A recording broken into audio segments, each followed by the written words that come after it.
안 돼! 우주야! 조금만 참아! 회장님! 제발 문 좀 열어주세요! 하늘이 뚫린 것처럼 차가운 빗줄기가 아스팔트 바닥을 사정없이 때리고 있었습니다. 세상을 집어삼킬 듯 으르렁거리는 천둥소리 사이로 처절한 여자의 울음소리가 빗물에 섞여 흐르고 있었습니다. 그 빗속에 한 여자가 무릎을 꿇고 있었습니다. 그녀의 이름은 이서연. 아니, 불과 1시간 전까지만 해도 대한민국 재계 서열 5위, 한성그룹의 유일한 상속녀이자 잃어버린 황녀, 한지수로 불리던 여자였습니다. 한때는 수천만 원을 호가하던 최고급 실크 원피스는 이제 진흙탕에 뒹굴어 걸레 조각처럼 변해버렸고 그녀의 처지를 비웃듯 볼품없이 젖어 들어갔습니다. 아침마다 전담 미용사가 2시간씩 공들여 세팅했던 우아한 머리카락은 빗물에 젖어 미역처럼 창백한 얼굴에 달라붙어 있었습니다. 하지만 그녀는 자신의 몰골 따위는 신경 쓰지 않았습니다. 아니, 신경 쓸 겨를조차 없었습니다. 그녀의 품에는 낡고해진 담요에 꽁꽁 쌓인 작은 아이 하나가 안겨 있었기 때문입니다. 열이 펄펄 끓어 가쁜 숨을 몰아쉬는 6살 배기 아들. 세상 무엇과도 바꿀 수 없는 그녀의 전부 우주였습니다. 아이의 몸은 불덩이처럼 뜨거웠지만 빗물에 젖은 작은 손은 얼음장처럼 차가웠습니다. 서연은 그 작은 손을 자신의 입술에 비비며 닫혀버린 거대한 대저택을 향해 목이 터져라 소리쳤습니다. 제발, 제발 살려주세요. 회장님, 아니 할아버님, 제발 문 좀 열어주세요. 우리 우주가 죽어가요. 서연의 울부짖음이 거센 빗소리를 뚫고 굳게 닫힌 대저택의 철문 안으로 퍼져나갔습니다. 하지만 육중한 철문은 그 어떤 자비도 없이 굳게 닫혀 있었습니다. 서연은 무릎으로 기어가 철문을 두드렸습니다. 손바닥이 까지고 피가 맺혀 빗물과 함께 흘러내렸지만 멈출 수 없었습니다. 저는 감옥에 가도 좋아요. 평생 죗값을 치르라면, 지옥불에 떨어지라면 그렇게 할게요. 하지만 우리 우주는 죄가 없잖아요. 아무것도 모르는 아이잖아요. 제발 병원비만이라도 수술 한 번만 받게 해주세요. 그때 철문 안쪽 화려한 조명이 꺼진 정원 너머 2층 테라스에 불이 켜졌습니다. 그리고 그곳에 한 노인이 지팡이를 짚고 서 있었습니다. 한성그룹의 총수이자 지난 1년 동안 서연을 세상에서 가장 사랑해 주었던 사람, 한진태 회장. 그는 지팡이를 짚은 손을 부들부들 떨며 빗속에 무릎 꿇은 서연을 내려다보고 있었습니다. 불과 어제까지만 해도 꿀 떨어지는 눈빛으로 서연을 바라보던 그 눈은 이제 경멸과 증오 그리고 감당할 수 없는 배신감으로 이글거리고 있었습니다. 네가 내 핏줄인 척, 죽은 내 딸의 핏덩이인 척하며 나를 기만해. 내 눈에 흙이 들어가기 전까지는 절대 용서 못한다. 한 회장의 호통이 천둥소리보다 더 서연의 가슴을 내리쳤습니다. 당장 내 집 앞에서 꺼져라. 내 눈앞에서 사라져. 다시는 내 앞에 나타나지 마라. 한 번만 더 내 눈에 띄면 그땐 니놈들 모자를 가만두지 않겠다. 회장님, 잘못했어요. 제가 다 잘못했어요. 제가 죽일 년이에요. 그러니까 제발 우리 우주만은, 이 아이는 제 목숨이에요. 회장님. 서연은 이마를 차가운 아스팔트 바닥에 콩콩 찍으며 오열했습니다. 붉은 피가 이마에서 흘러내려 눈을 가렸지만 그녀는 멈추지 않았습니다. 가짜 손녀 행세를 하며 누렸던 부귀영화도 회장님의 따뜻했던 사랑도 이제는 모두 신기루처럼 사라졌습니다. 남은 것은 병들어 죽어가는 아들과 천하의 사기꾼이라는 씻을 수 없는 낙인뿐이었습니다. 도대체 어쩌다 그녀는 이런 비극의 주인공이 된 것일까요? 왜 그녀는 스스로 지옥불에 뛰어드는 선택을 해야만 했을까요? 시간을 거슬러 모든 불행이 시작된 1년 전 그 혹독했던 겨울로 돌아가 봅니다. 겨울바람이 유난히 매섭게 불던 12월의 어느 날이었습니다. 서울 변두리 재개발이 멈춰버린 낡은 동네에 가파른 언덕길 위에는 페인트가 다 벗겨진 허름한 요양병원 하나가 위태롭게 서 있었습니다. 건물 틈새로 파고드는 황소바람 소리가 마치 짐승의 울음소리처럼 들리는 그곳. 3대 고호 병실의 가장 구석진 자리. 커튼조차 제대로 쳐지지 않아 복도의 찬기가 그대로 들어오는 그곳에 한 여자가 앉아 있었습니다. 그녀의 이름은 이서연, 올해로 28. 한창 꽃처럼 피어나야 할 나이였지만 그녀의 얼굴은 마른 장작처럼 푸석했고 눈 밑에는 짙은 그늘이 내려앉아 있었습니다. 그녀는 자신의 무릎 위에 놓인 앙상한 손 하나를 두 손으로 감싸 쥐고 있었습니다. 그 손은 너무나 차가워서 아무리 입김을 불어넣고 비벼봐도 좀처럼 온기가 돌지 않았습니다. 침대에 누워있는 어머니의 손이었습니다. 엄마, 서연이 갈라진 목소리로 작게 불렀습니다. 오늘 날씨가 많이 춥네. 엄마 좋아하는 군고구마 냄새가 병원 앞까지 나더라. 우리 엄마 얼른 일어나서 나랑 군고구마 까먹어야지. 김이 모락모락 나는 거 호호 불어가면서 먹어야지. 대답은 없었습니다. 오직 낡은 산소호흡기가 내뱉는 거칠고 규칙적인 기계음만이 서연의 대답을 대신하고 있었습니다. 어머니는 평생을 식당 주방에서 찬물에 손을 담그며 사셨습니다. 남편 없이 홀로 딸을 키우느라 자신의 몸이 부서지는 줄도 모르고 그저 일만 하셨습니다.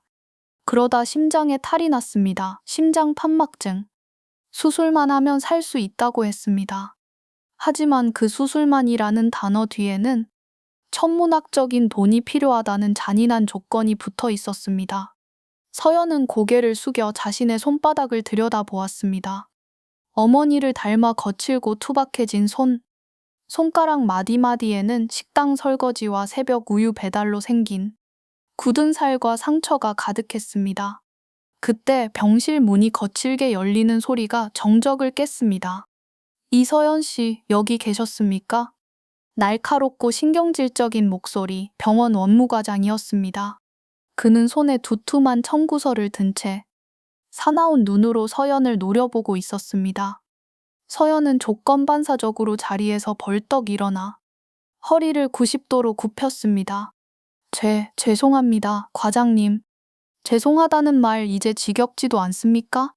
벌써 몇 번째입니까? 이번 달까지라고 하셨잖아요. 오늘이 며칠입니까? 벌써 약속한 날짜에서 일주일이나 지났습니다. 원무과장은 청구서를 서연의 눈앞에 들이밀었습니다.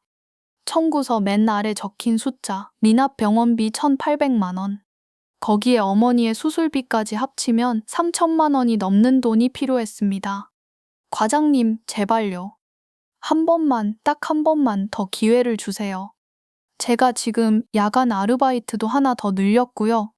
식당에서도 가부를 좀 부탁해놨어요. 그러니까 이보세요, 이서연 씨. 여기가 자선단체입니까? 우리 병원도 땅 파서 장사하는 거 아니에요? 위에서도 더 이상은 안 된다고 난리 났습니다. 당장 오늘 오전까지 입금 안 되면 강제 퇴원 조치하겠습니다. 퇴원이라니요? 지금 이 상태로 나가면 저희 엄마 죽으라는 소리잖아요. 어떻게 사람 목숨을 가지고. 서연의 목소리가 울음으로 떨렸습니다. 하지만 원무과장은 냉정하게 말을 잘랐습니다. 그건 보호자 사정이고요. 돈 없으면 치료도 못 받는 거, 그게 세상 이치 아닙니까? 젊은 사람이 나가서 콩팥이라도 팔든 무슨 짓을 해서라도 돈을 구해와야지. 여기서 질질 짜고 있으면 돈이 하늘에서 떨어집니까? 오전 12시까지입니다. 그때까지 입금 안 되면 짐 뺄 준비하세요.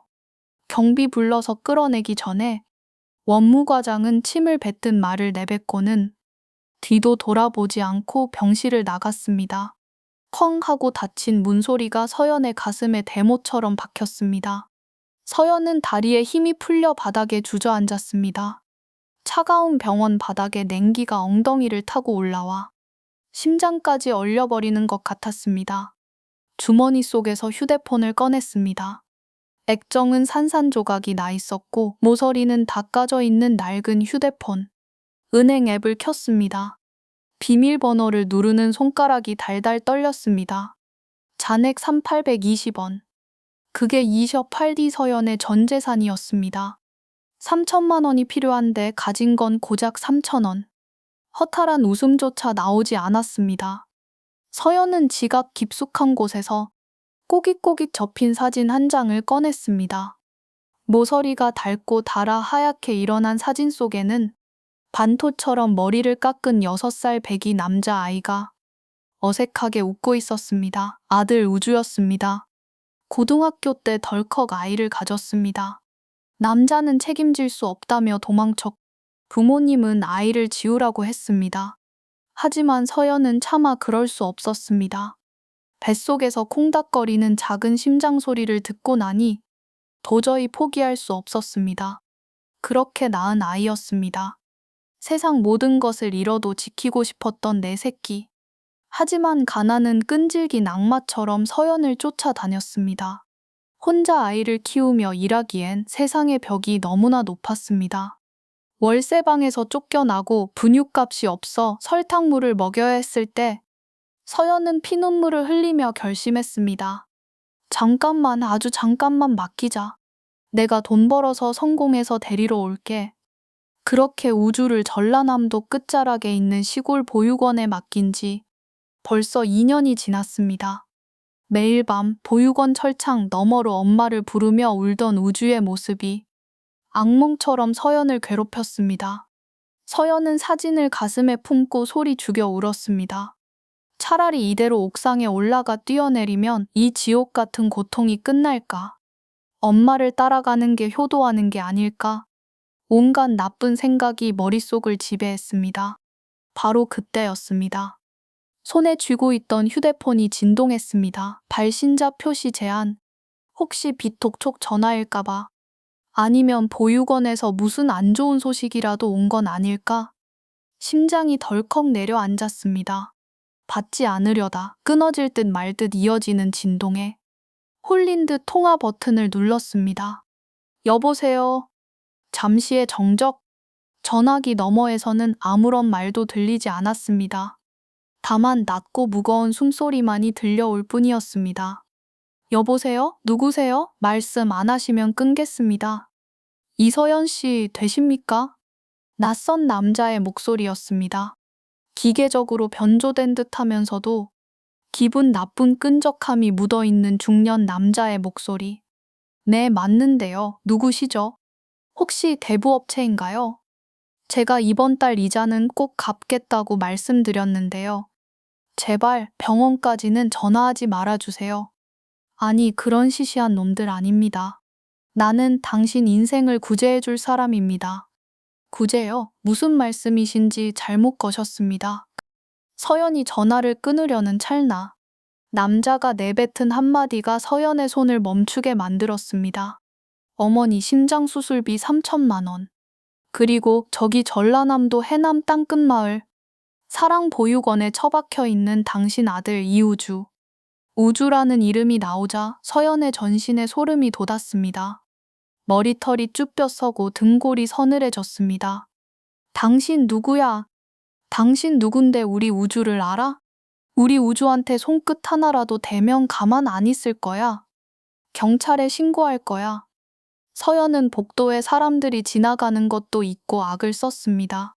진정하십시오. 해치려는 게 아닙니다. 오히려 그 반대죠. 돕고 싶어서 그럽니다. 당신 어머니 살리고 싶지 않습니까? 당신 아들 언제까지 고아 취급받으며 남의 밥 얻어먹게 할 겁니까? 지금 당장 강남구 청담동 H갤러리 뒷문으로 오세요. 검은색 세단이 대기하고 있을 겁니다. 기사는 묻지도 따지지도 않고 당신을 태울 겁니다. 내가 당신을 어떻게 믿고 가요? 보이스피싱인지 장기매매인지 어떻게 알아요? 남자가 낮게 웃었습니다. 그 웃음소리가 얼음장처럼 차가웠습니다. 믿고 안 믿고는 당신 선택입니다. 하지만 이것 하나만은 명심하세요. 이건 신이 당신에게 내린 마지막 동아줄입니다. 가디커고 도리네 중하담에 이 전화를 끊는 순간 당신 어머니는 이번 주를 넘기지 못할 것이고 당신 아들은 평생 당신을 원망하며 살겠죠. 1시간 드립니다. 그 안에 오지 않으면 이 제안은 없던 일이 됩니다. 통과. 뚝 전화는 매정하게 끊어졌습니다. 서연은 멍하니 휴대폰을 바라보았습니다. 화면에 비친 자신의 얼굴이 유령처럼 창백했습니다. 함정일 수도 있었습니다. 위험한 일일지도 모릅니다. 하지만 어머니를 살릴 수 있다, 우주를 데려올 수 있다는 그 말이 이성을 마비시켰습니다. 어차피 잃을 것도 없는 인생, 더 이상 떨어질 곳도 없는 밑바닥. 여기서 죽으나 거기서 죽으나 마찬가지였습니다. 서연은 병실 안으로 들어가 잠든 어머니의 얼굴을 마지막으로 한번 보았습니다. 엄마, 나 다녀올게. 금방 갔다 올게. 나 믿지? 나 엄마 딸이잖아. 서연은 눈물을 훔치고 병원을 뛰쳐나갔습니다. 찬바람이 얼굴을 때렸지만 느껴지지 않았습니다. 그녀는 택시를 잡아타고 강남으로 향했습니다. 미터기 요금이 올라가는 것을 보며 심장이 조여왔지만 지금은 그런 걸 따질 때가 아니었습니다. 도착한 곳은 청담동의 화려한 갤러리 건물. 하지만 약속 장소는 정문이 아닌 쓰레기통이 놓여있는 어둡고 습한 뒷골목이었습니다. 화려한 강남의 불빛이 닿지 않는 그 음습한 골목 구석에 육중해 보이는 검은색 최고급 세단 한 대가 시동을 켠 채 서 있었습니다. 마치 거대한 맹수가 먹잇감을 기다리며 웅크리고 있는 것 같았습니다. 서연이 침을 꿀꺽 삼키며 조심스럽게 차로 다가갔습니다. 그러자 뒷좌석 창문이 스르르 내려갔습니다. 차 안의 어둠 속에서 한 남자의 얼굴이 드러났습니다. 날카롭게 찢어진 눈매, 굳게 담은 얇은 입술. 한눈에 봐도 값비싸 보이는 이탈리아제 수트를 입은 중년 남자. 그는 한성그룹의 전무이자 회장의 먼 친척 조카인 최명석이었습니다. 그의 눈빛이 서연을 머리끝부터 발끝까지 천천히 훑어내렸습니다. 마치 물건의 값을 매기는 감정사처럼. 이서연? 네, 맞는데요. 타! 짧고 단호한 명령. 서연은 거부할 수 없는 압도적인 위압감에 눌려 자신도 모르게 뒷좌석 문을 열고 탔습니다. 차 안에서는 숨이 막힐 듯한 고급 가죽 냄새와 남자의 독한 스킨 냄새가 섞여 났습니다. 밖은 추운 겨울이었지만 차 안은 기분 나쁠 정도로 따뜻했습니다. 차가 부드럽게 출발했습니다. 서연은 두 손을 무릎 위에 모으고 불안한 듯 손가락을 꼼지락거렸습니다. 저기, 제 어머니 수술비를 대주신다고. 최 전무는 대답 대신 옆자리에 놓여있던 누런 서류 봉투 하나를 서연의 무릎 위에 툭 던졌습니다. 열어봐. 서연은 떨리는 손으로 봉투를 열었습니다. 안에는 낡은 흑백 사진 한 장과 복잡한 서류 뭉치가 들어 있었습니다. 사진을 꺼내든 서연의 눈이 휘둥그레졌습니다. 사진 속에는 20대 초반으로 보이는 앳된 여자와 어린아이가 꽃밭에서 환하게 웃고 있었습니다. 그런데 사진을 보면 볼수록 등골이 서늘해졌습니다. 가디건을 벗었습니다. 사진 속 여자의 얼굴이 거울 속 자신의 모습과 소름 끼치도록 닮아 있었기 때문입니다. 쌍꺼풀 없는 큰 눈, 오똑한 코, 웃을 때 살짝 올라가는 입꼬리, 심지어 왼쪽 눈 밑에 있는 작은 눈물점의 위치까지 똑같았습니다. 서연은 자신도 모르게 자신의 눈 밑점을 만지작거렸습니다. 이건 누구죠? 저랑 너무 닮았네요. 도대체 이게 뭐죠? 한성그룹 한진태 회장의 하나뿐인 외동딸, 한미주다. 한성그룹이요? 재벌 한성그룹 말씀이세요? 그래, 사진 속 저 여자는 25년 전 불의의 사고로 실종됐. 그리고 그 옆에 안겨있는 아이는 당시 3살이었던 회장님의 유일한 손녀, 한지수고. 서연은 영문을 몰라 최 전무를 멍하니 바라봤습니다. 대한민국 사람이라면 누구나 아는 한성그룹의 잃어버린 딸 이야기. 그 전설 같은 이야기가 지금 자신과 무슨 상관이란 말인가. 한 회장이 늙었어. 지병까지 얻어서 이제 오늘 내일 하지. 그 노인네가 죽기 전에 마지막으로 딱 하나 소원이 있어. 잃어버린 핏줄을 찾는 것. 평생을 바쳐 전국을 이 잡듯이 뒤졌지만 찾을 수 없었어. 당연하지, 이미 죽었을 테니까. 최 전무가 서연에게 몸을 기울이며 뱀처럼 속삭였습니다. 그런데 내가 너를 찾았지. 죽은 한미주와 쌍둥이처럼 똑같이 생긴 너를 말이야. 그래서요, 저보고 뭘 어쩌라는, 넌 오늘부터 한지수가 되는 거야. 네? 사고로 기억을 잃은 채 고아원에서 자라다가 죽기 직전에 기적적으로 발견된 비운의 손녀. 그게 네가 맡을 역할이다. 서연은 숨을 들이켰습니다. 말도 안 되는 소리였습니다. 이건 단순한 연극이 아니었습니다. 대기업 총수를 상대로 한대국민 사기극이었습니다. 미쳤어요. 무슨 말도 안 되는. 이건 사기잖아요. 범죄라고요. 전 못해요. 못합니다. 내려주세요. 서연이 기겁하며 차 문을 열려고 했지만 문은 굳게 잠겨 있었습니다. 달리는 차 안에서 뛰어내릴 수도 없었습니다. 최 전무는 당황하는 서연을 보며 비릿한 웃음을 흘렸습니다. 그리고는 거칠게 서연의 손목을 낚아챘습니다. 악력에 손목이 부러질 것 같았습니다. 아, 이거 놔요. 이서연, 주제 파악 좀 해. 지금 네가 찬밥 더운 밥 가릴 처지야? 내 엄마 심장 판막증이지? 당장 수술 안 하면 길어야 한 달이라더군. 수술비 3천만 원 없잖아. 내일 당장 병원에서 쫓겨나면 길바닥에서 엄마 장례 치를 거야.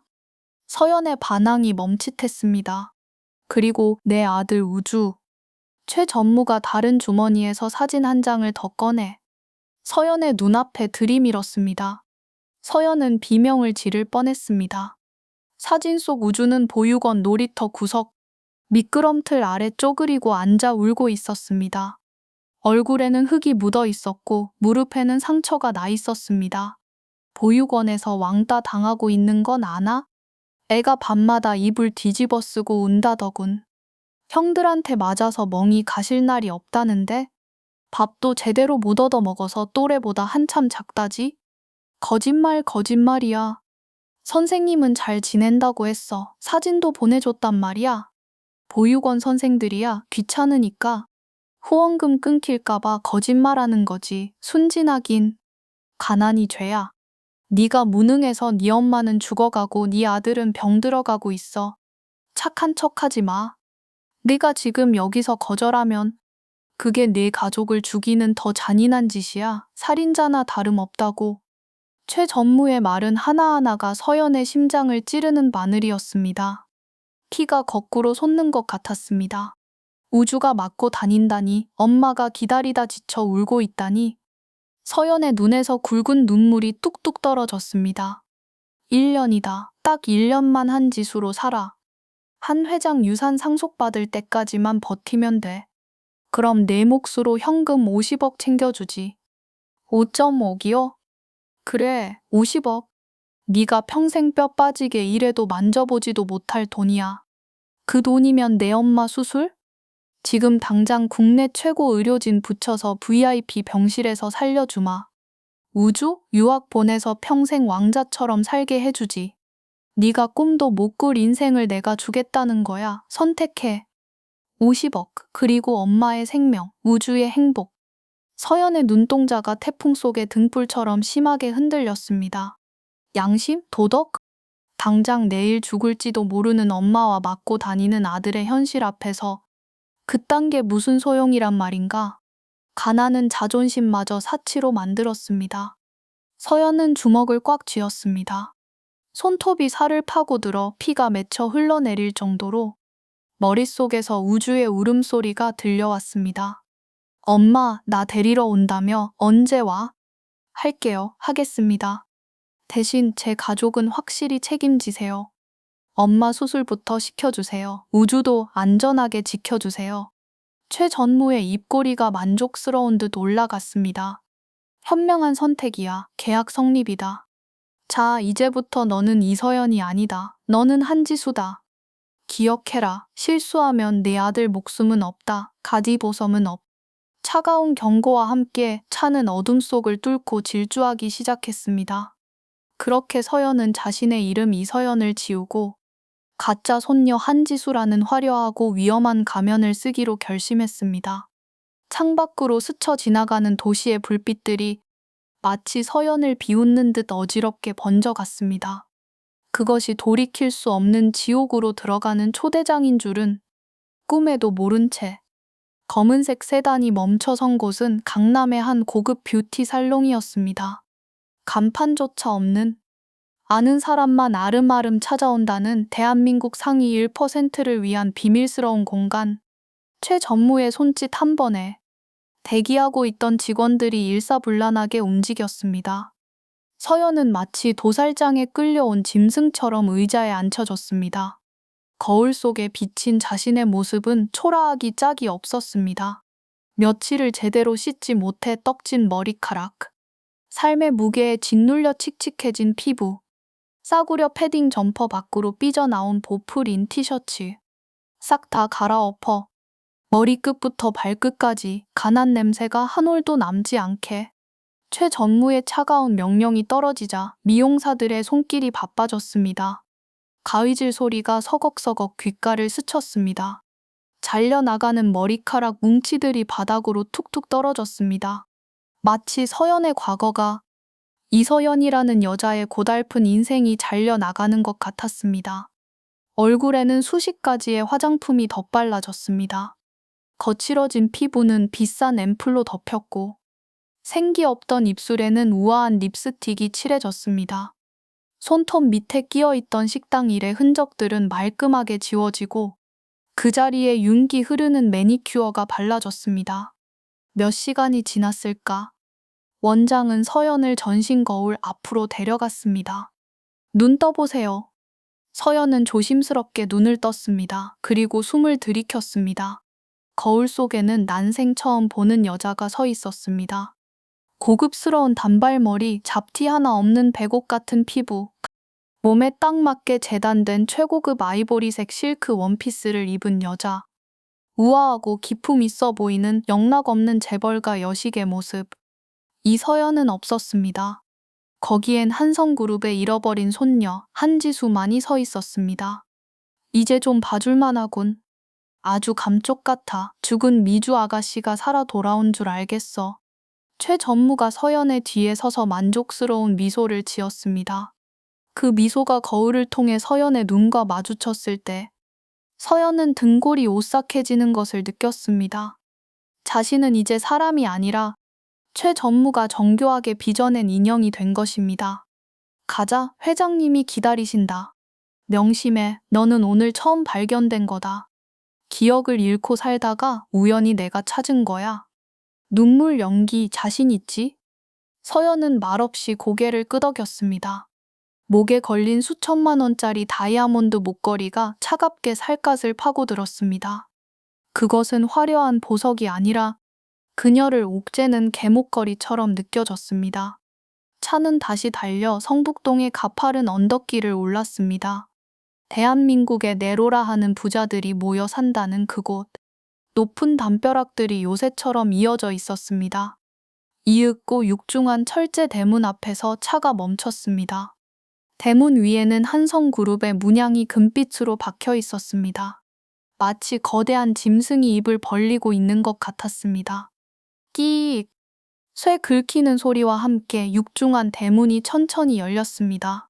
잘 가꿔진 정원과 분수대가 보였고 그 뒤로 웅장한 대저택이 모습을 드러냈습니다. 서연이 평생 살았던 반지하 단칸방은 이 저택의 화장실보다도 작을 것이었습니다. 차에서 내리자 현관 앞에 도열해 있던 수십 명의 고용인들이 일제히 허리를 숙였습니다. 다녀오셨습니까? 서연은 기가 죽어 어깨가 움츠러들 뻔했지만 허벅지를 꼬집으며 참았습니다.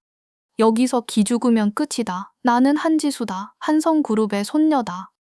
최면을 걸듯 속으로 되뇌었습니다. 최전무의 안내를 받아 저택 안으로 들어갔습니다. 높은 천장에 매달린 크리스털 샹들리에가 눈이 부셨습니다. 바닥에 깔린 내리석은 거울처럼 반짝거렸습니다. 그리고 그 거실 한가운데 휠체어에 앉은 한 노인이 보였습니다. 한진태 회장. 한국 경제의 살아있는 역사이자 냉혹한 승부사로 불리는 철의 노인.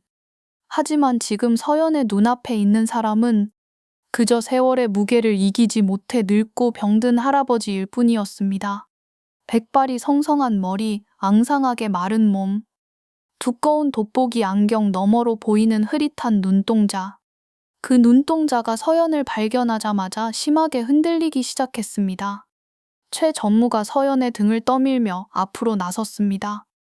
회장님 찾았습니다. 드디어 아가씨를 찾았습니다. 가디건을 벗었습니다. 한 회장의 손이 부들부들 떨리며 휠체어 손잡이를 꽉 쥐었습니다. 믿기지 않는다는 듯, 혹시나 헛것을 보는 건 아닌가 하는 듯. 그는 안경을 벗어 눈을 비비고 다시 서연을 바라보았습니다. 지수냐? 정말 내 손녀 지수가 맞아? 갈라진 목소리. 그 목소리에는 25년의 그리움과 한이 서려 있었습니다. 최 전무가 재빨리 품에서 서류 봉투를 꺼내 한 회장의 무릎 위에 올려놓았습니다. 네, 회장님, 여기 유전자 검사 결과입니다. 99.9% 일치했습니다. 전국을 이 잡듯이 뒤져서 찾아낸 틀림없는 따님 미주 아가씨의 핏줄입니다.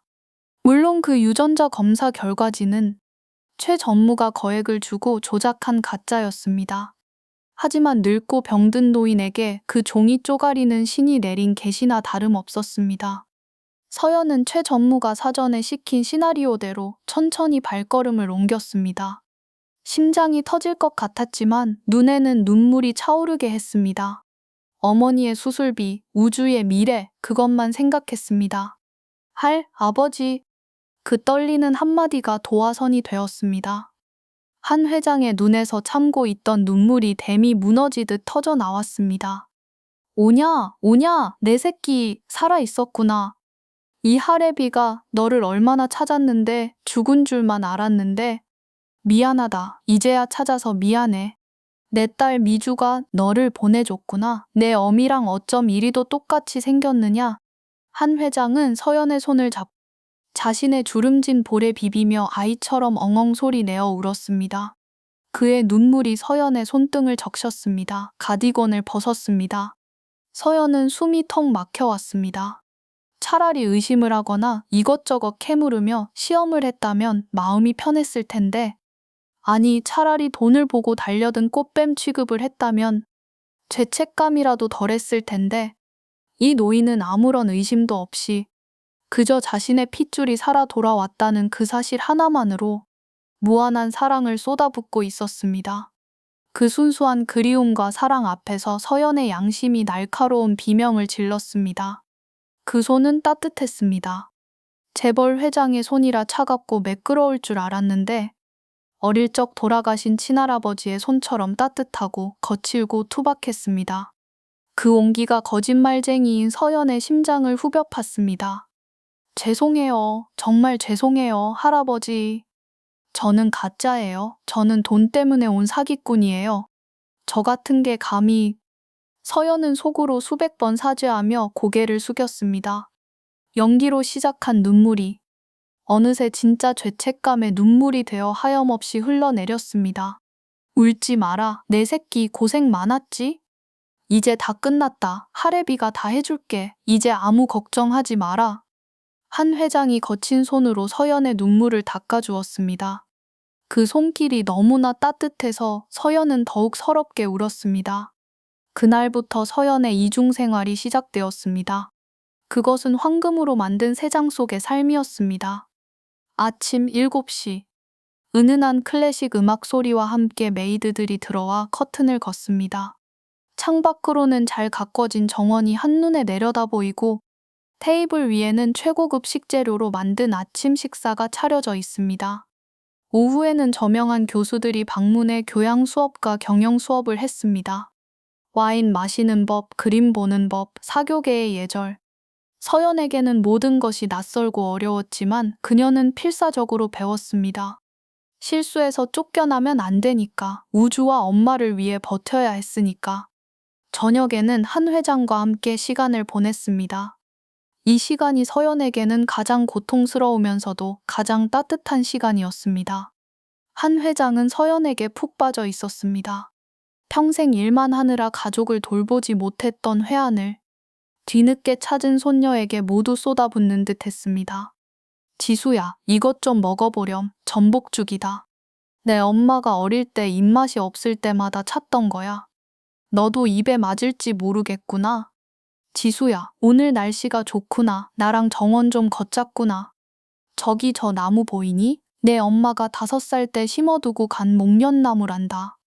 한 회장은 서연을 볼 때마다 죽은 딸을 추억했습니다.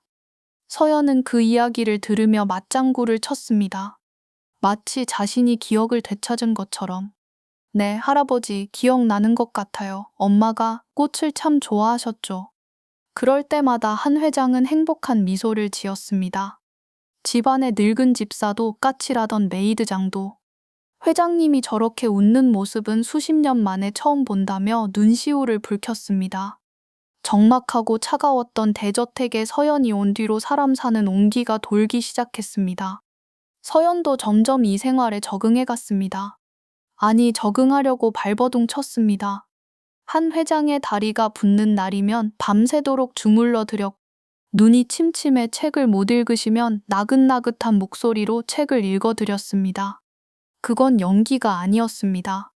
자신을 친손녀처럼 아껴주는 노인에 대한 인간적인 연민과 존경심이었습니다.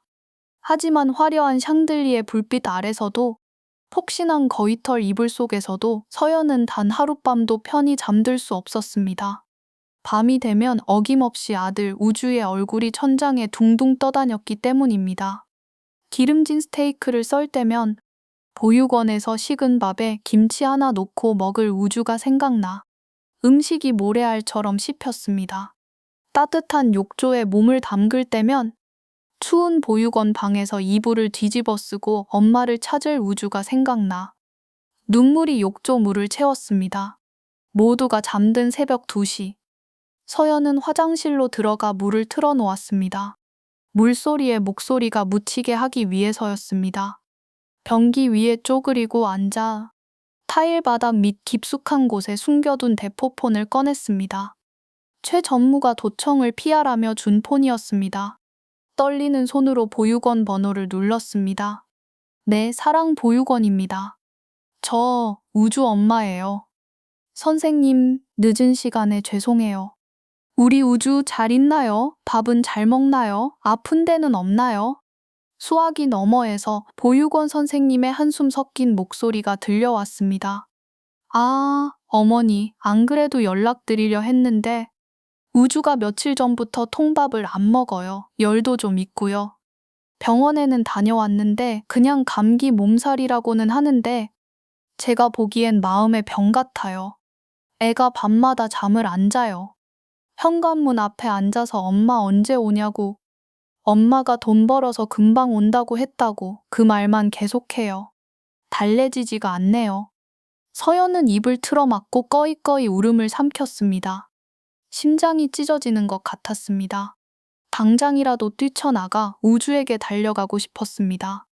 미안해요, 선생님, 정말 미안해요. 조금만 더 기다려 달라고 전해주세요. 엄마가 지금 아주 중요한 일을 하고 있다고. 돈 많이 벌어서 금방 간다고, 꼭 데리러 간다고, 맛있는 거 세상에서 제일 많이 사준다고. 제발 그렇게 전해주세요. 전화를 끄는 서연은 거울 속에 비친 자신의 모습을 노려보았습니다. 목에는 수천만 원짜리 다이아몬드가 빛나고 몸에는 윤기 흐르는 비단 잠옷을 두른 여자. 남들이 보면 부러워할 재벌가 손녀. 하지만 정작 자기 새끼 하나 지키지 못해 남의 손에 맡겨두고 병들게 만든 못난 어미. 자식을 팔아 호의호식하는 나쁜 년. 거울 속의 여자가 낯설고 혐오스러웠습니다. 서연은 거울을 향해 침을 뱉고 싶었습니다. 나쁜 년, 이서연, 너는 천벌 받을 거야. 지옥불에 떨어질 거야. 서연은 눈물을 거칠게 닦아내며 이를 악물었습니다. 딱 1년이야. 최 전무가 엄마 수술은 시켜줬어. 수술도 잘 끝났다고 연락받았어. 이제 회장님 유산 상속 절차만 끝나면 이 지옥 같은 연극도 끝이야. 50억 그 돈만 받으면 우주 데리고 아무도 모르는 곳으로 가서 평생 속죄하며 살 거야. 그때까지만 독해지자. 울지 마, 이서연. 하지만 야속한 운명은 서연에게 잠시의 평화도 허락하지 않았습니다. 한 회장의 건강이 급격히 악화되기 시작한 것입니다. 어느 날 오후, 서재에서 한 회장과 차를 마시며 책을 읽어드리던 중이었습니다. 그래서 왕자는 공주를 구하러 책을 읽던 서연의 목소리가 멈췄습니다. 한 회장이 갑자기 찻잔을 떨어뜨리며 가슴을 부여잡고 쓰러졌기 때문입니다. 쨍그랑 도자기 깨지는 소리가 정막을 깼습니다. 회장님, 할아버지, 왜 그러세요? 정신 차리세요. 서연은 기겁하며 한 회장을 부축했습니다. 한 회장의 얼굴이 보랏빛으로 변해가고 있었습니다. 사람 살려요. 여기 회장님이 쓰러지셨어요. 누구 없어요. 서연의 비명에 집사와 고용인들이 달려왔습니다. 저택 안은 순식간에 아수라장이 되었습니다. 곧 구급차 사이렌 소리가 울리고 한성그룹 전담 주치의들이 의료 장비를 들고 뛰어들어왔습니다. 한 회장은 저택 내에 마련된 집중 치료실로 옮겨졌습니다. 각종 의료기계들이 그의 몸에 연결되었습니다. 산소호흡기를 쓴 채 가쁜 숨을 몰아쉬는 한 회장. 그의 생명 불꽃이 꺼져가고 있었습니다. 서연은 중환자실 유리창 밖에서 밤을 새우며 기도했습니다. 제발 살려만 달라고, 아직은 안 된다고. 이대로 가시면 자신은 영원히 죄인으로 남는다고. 사흘 뒤 한 회장이 기적적으로 의식을 찾았습니다. 하지만 그는 자신의 죽음이 임박했음을 직감한 듯 했습니다. 한 회장은 다른 사람들을 모두 물리고 서연만을 병실로 불렀습니다. 서연이 떨리는 마음으로 병실에 들어서자 한 회장은 힘없는 손을 뻗어 서연의 손을 잡았습니다. 그 악력이 마치 마지막 생명력을 짜내는 듯 절박했습니다. 지수야, 내 손녀, 어디 있니? 네, 할아버지, 저 여기 있어요. 저 지수예요. 말씀하지 마세요. 쉬셔야 해요. 아니다. 지금 말하지 않으면 기회가 없을 것 같다. 잘 듣거라.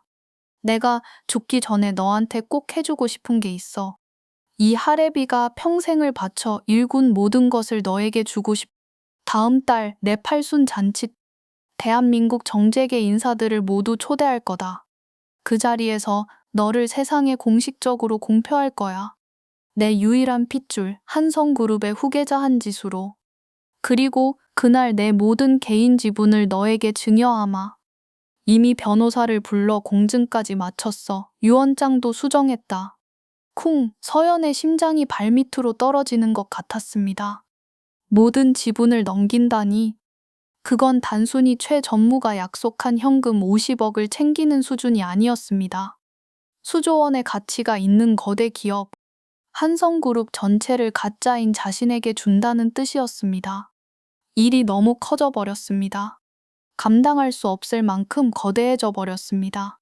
안 돼요, 할아버지. 그건 너무 과분해요. 저는 경영도 모르고 아직 준비도 안 됐. 그리고 친척분들도 계시잖아요. 아니다, 내 핏줄인데 과분할 게 뭐 있냐. 네가 받아야 마땅한 거야. 친척들, 그 하이에나 같은 놈들한테는 한 푼도 줄 수 없어. 그 놈들은 내 돈만 보고 달려드는 놈들이야. 하지만 너는 다르잖니. 너는 내 외로움을 알아주는 유일한 가족이야. 한 회장의 말에 서연은 목이 메어왔습니다. 가짜인 나를, 사기꾼인 나를 이렇게까지 믿어주시다니. 그때 한 회장의 눈빛이 순간 날카롭게 빛났습니다. 호랑이 같던 옛날의 그 눈빛이었습니다. 한 회장이 서연의 손을 꽉 쥐며 서연을 가까이 끌어당겼습니다. 그리고 한 가지 더 명심해라. 최 전무 그놈, 명석이 그놈 믿지 마라. 내 눈엔 다 보여. 그놈이 겉으로는 충성하는 척, 널 챙겨주는 척하지만 뒤로는 딴 마음을 품고 있어. 그놈 눈빛이 심상치 않아. 탐욕이 가득해. 내가 죽고 나면 그놈이 너를 흔들려고 할 거다. 회사를 집어삼키려고 할 거야. 한 회장은 가쁜 숨을 내쉬며 말을 이었습니다. 네가 그놈을 이기려면 힘이 있어야 해. 지분이 있어야 해. 그래야 널 지킬 수 있어. 그래야 우리 회사를, 내 엄마의 추억이 담긴 이 집을 지킬 수 있단다. 한 회장의 말에 서연은 소름이 돋았습니다. 등골을 타고 식은땀이 흘러내렸습니다. 한 회장은 이미 최 전무의 야욕을 눈치채고 있었던 것입니다. 단지 자신의 손녀를 찾아준 공 때문에, 그리고 자신이 죽으면 어린 손녀를 보좌할 사람이 필요해서 알면서도 속아주고 참고 있었던 것뿐이었습니다. 지수야, 나는 이제 얼마 안 남았다. 너만 믿는다. 부디 우리 회사를, 우리 가문을 지켜다오. 이 늙은이의 마지막 소원이다. 한 회장은 서연의 손등에 뜨거운 입술을 맞추고 힘없이 눈을 감았습니다. 고시어 고른 숨소리가 들려왔습니다. 그의 앙상한 손등 위로 서연의 뜨거운 눈물이 뚝뚝 떨어졌습니다. 가짜인 자신에게 모든 것을 걸고 있는 노인. 피 한 방울 섞이지 않았지만 그 누구보다 진심으로 자신을 사랑해주는 사람. 서연은 처음으로 최 전무와의 계약을 뼈저리게 후회했습니다. 이건 사람이 할 짓이 아니었습니다. 사람의 마음을 가지고 장난치는 가장 비열하고 잔인한 짓이었습니다. 말해야 해. 사실대로 말하고 용서를 빌어야 해. 더 이상은 못하겠어. 이대로 지분을 받으면 나는 평생 회장님을 기만하고 회사를 저 악마 같은 최 전무에게 넘겨주는 꼴이 되잖아. 서연은 떨리는 입술을 열었습니다. 잠든 한 회장을 향해 고해성사하듯 입을 열려는 순간이었습니다. 병실 문이 열리는 소리가 들렸습니다. 서연이 놀라 뒤를 돌아보았습니다. 문 앞에 최 전무가 서 있었습니다. 그는 팔짱을 낀 채 문가에 기대어 서연을 내려다보고 있었습니다. 그의 얼굴에는 비릿하고 섬뜩한 미소가 걸려 있었습니다. 그는 이미 밖에서 모든 이야기를 엿듣고 있었던 것입니다. 표정이 왜 그래? 감동이라도 먹었나 보지? 아주 연기가 물이 올랐어. 지분을 다 넘기신다니 우리 계획보다 훨씬 잘 됐군. 역시 내 시나리오는 완벽해. 최 전무가 나직하게 속삭이며 다가왔습니다. 서연은 자리에서 벌떡 일어났습니다. 그녀의 눈빛이 흔들리고 있었습니다. 전무님, 저 못하겠어요. 뭐? 회장님께 사실대로 말할래요. 이건 아니에요. 회장님은 저를 진짜 손녀로 믿고 계신다고요. 저를 믿고 회사를 맡기시겠대요. 그런 분을 어떻게 계속 속여요. 차라리 지금이라도 사실대로 말하고 용서를 비는 게. 짝! 날카로운 파열음과 함께 서연의 고개가 돌아갔습니다. 뺨이 불타는 것처럼 뜨거웠습니다. 최 전무가 서연의 뺨을 때린 것입니다. 최 전무의 표정은 순식간에 악기처럼 변해 있었습니다. 그는 성큼성큼 걸어와 서연의 멱살을 잡고 벽으로 밀어붙였습니다. 미쳤어? 이게 돌았나? 여기까지 와서 판을 엎겠다고? 죽고 싶어? 환장했어? 착각하지 마, 이서연. 너는 내 손녀가 아니야. 너는 그냥 내가 고용한 배우야. 돈 받고 연기하는 광대라고. 주제 파악 못하고 감정에 휘둘려? 네가 지금 정의의 사도라도 된 줄 아나 본데. 최 전무는 비웃음을 흘리며 안주머니에서 휴대폰을 꺼냈습니다. 이거 보고도 그딴 소리가 나올지 보자. 최 전무가 휴대폰 화면을 서연의 눈앞에 들이밀었습니다. 서연의 눈동자가 확장되었습니다. 숨이 턱 막혔습니다. 사진 속에는 보육원 놀이터 구석, 차가운 시멘트 바닥에 쪼그리고 앉아있는 우주의 모습이 담겨 있었습니다. 그런데 아이의 몰골이 처참했습니다. 얼굴에는 시퍼런 멍자국이 선명했고 입술은 터져 피가 맺혀 있었습니다. 겁에 질린 눈으로 카메라를 올려다보는 아이. 우주야, 이게... 서연이 비명을 지르며 휴대폰을 빼앗으려 했지만 최 전무는 손을 높이 들어 피했습니다. 내 아들 어제도 형들한테 맞았다는군. 보육원 원장이 관리를 잘 못하나 봐. 아니면 내가 관리를 좀 특별하게 해달라고 부탁했거나. 당신이 시킨 짓이야? 악마. 어떻게 애한테, 어떻게 어린애한테 그럴 수가 있어. 서연은 최 전무의 멱살을 잡고 흔들었습니다. 하지만 최 전무는 서연을 가볍게 밀쳐버렸습니다. 서연은 바닥에 나뒹굴었습니다. 내가 한마디만 하면은 이 아이 쥐도 새도 모르게 더 험한 곳으로 보낼 수도 있어. 섬에 있는 염전이라든가 아니면 해외 불법 입양을 보내서 평생 못 찾게 만들 수도 있지. 어때? 한번 해볼까? 안 돼요. 제발 우주는 건드리지 마세요. 잘못했어요. 제가 다 잘못했어요. 서연은 최전무의 바짓가랑이를 잡고 애원했습니다. 공포가 온몸을 휘감았습니다. 이 남자는 정말로 그럴 수 있는 사람이었습니다. 그리고 내 엄마 수술 잘 받아서 지금 회복 중이지? 내가 전화 한 통이면 그 산소호흡기 떼는 건 일도 아니야. 의료사고로 위장하는 거 나한테는 식은 죽 먹기지. 엄마도 제발요. 시키는 대로 다 할게요. 제발 가족은 건드리지 마세요. 서연은 바닥에 머리를 찍으며 울부짖었습니다. 최전무는 서연의 머리채를 잡아 고개를 들게 했습니다. 그의 눈이 서연의 눈을 뚫어지게 응시했습니다. 선택해. 입 닥치고 끝까지 가서 회장 지분 다 받아내고 나한테 넘겨. 그럼 약속대로 50억 주고 내 가족 안전하게 놔줄게. 아니면 지금 당장 사실대로 불고 내 아들 인생 종치고 내 엄마 죽는 꼴 보던가. 팔순 잔치까지 앞으로 딱 2주 남았다. 허튼 수작 부리면 그날이 내 아들 제삿날이 될 거야. 알겠어? 최전무는 서연을 바닥에 내동댕이 치고 병실을 나갔습니다. 차가운 병실 바닥에 남겨진 서연. 그녀는 터진 입술을 깨물며 오열했습니다. 소리를 낼 수도 없었습니다.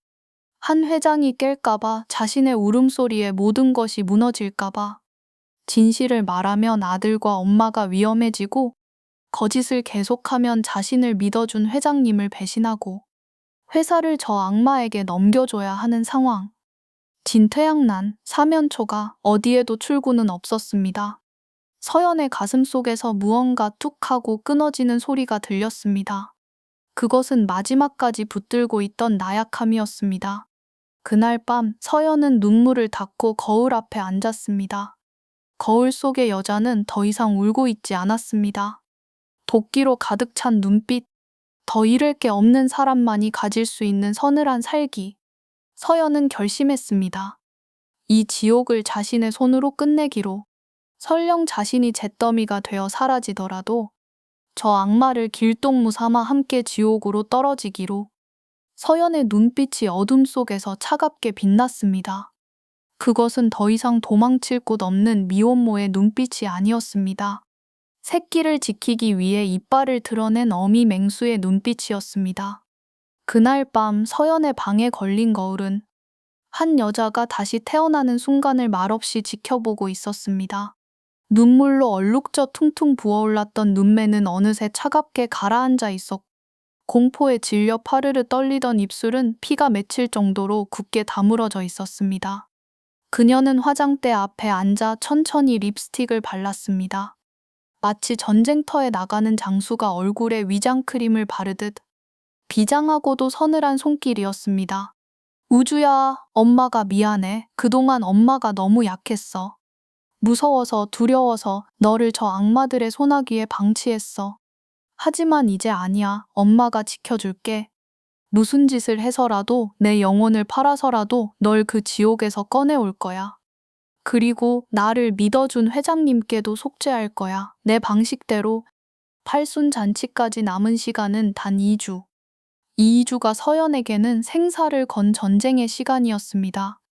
최전무는 서연을 철저히 고립시켰습니다. 그의 신복인 검은 양복의 경호원들이 24시간 서연의 방문 앞을 지켰고, 창문 밖 정원에는 맹견들이 풀려 있었습니다. 저택 밖으로 나가는 것은 고사하고 전화 한 통조차 마음대로 할 수 없는 완벽한 감옥이었습니다. 심지어 식사조차 방 안으로 배달되었습니다. 마치 사육당하는 짐승처럼. 하지만 서연은 포기하지 않았습니다. 아니, 포기할 수 없었습니다. 그녀의 머릿속에는 오직 탈출과 구출, 이 두 단어만이 맴돌았습니다.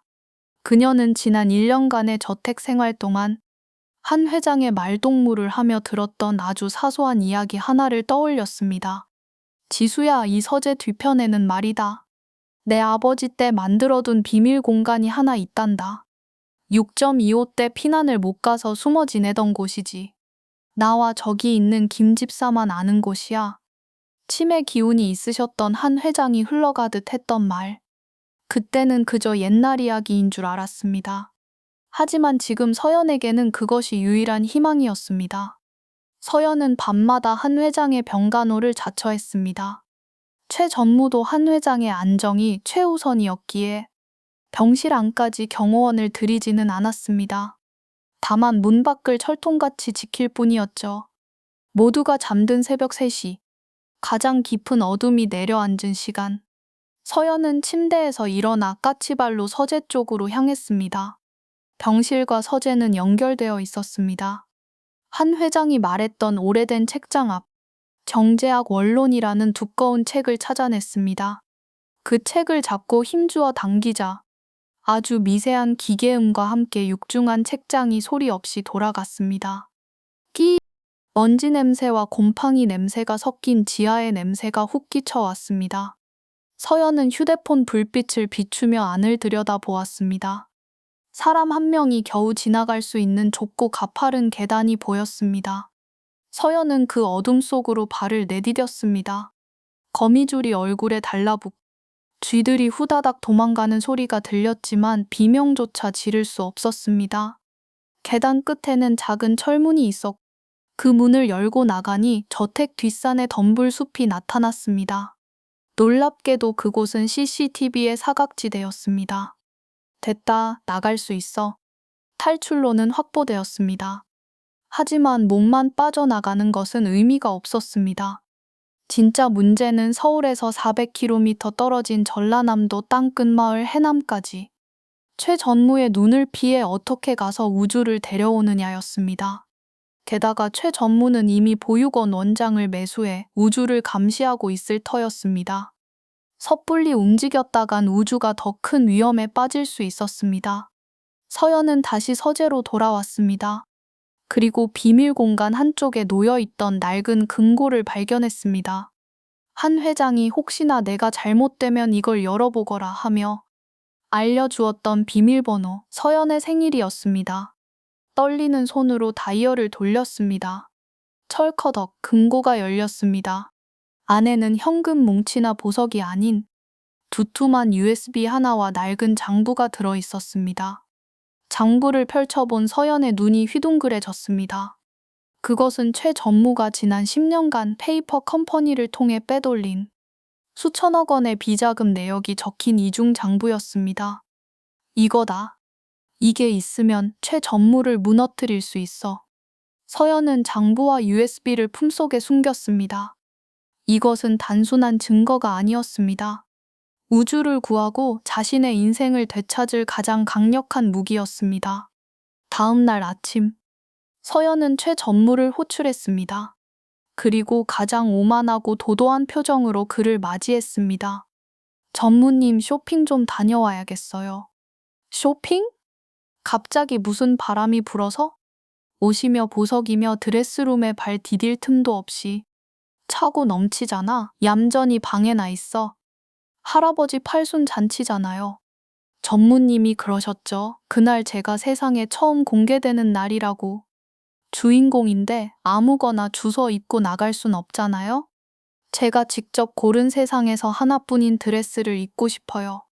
그리고 전무님 시키는 대로 하려면 저도 기분 전환 좀 해야 하지 않겠어요? 며칠 동안 방구석에 처박혀 있었더니 숨이 막혀서 미쳐버릴 것 같다고요. 이러다가 잔칫날 실수라도 하면 책임질 거예요. 서연의 당돌한 태도에 최 전무는 잠시 미간을 찌푸렸습니다. 하지만 이내 비릿한 미소를 지으며 고개를 끄덕였습니다. 그는 서연이 이제야 자신의 처지를 받아들이고 마지막 사치를 부리려 한다고 생각했습니다. 그래, 마지막으로 화려하게 즐기고 싶겠지.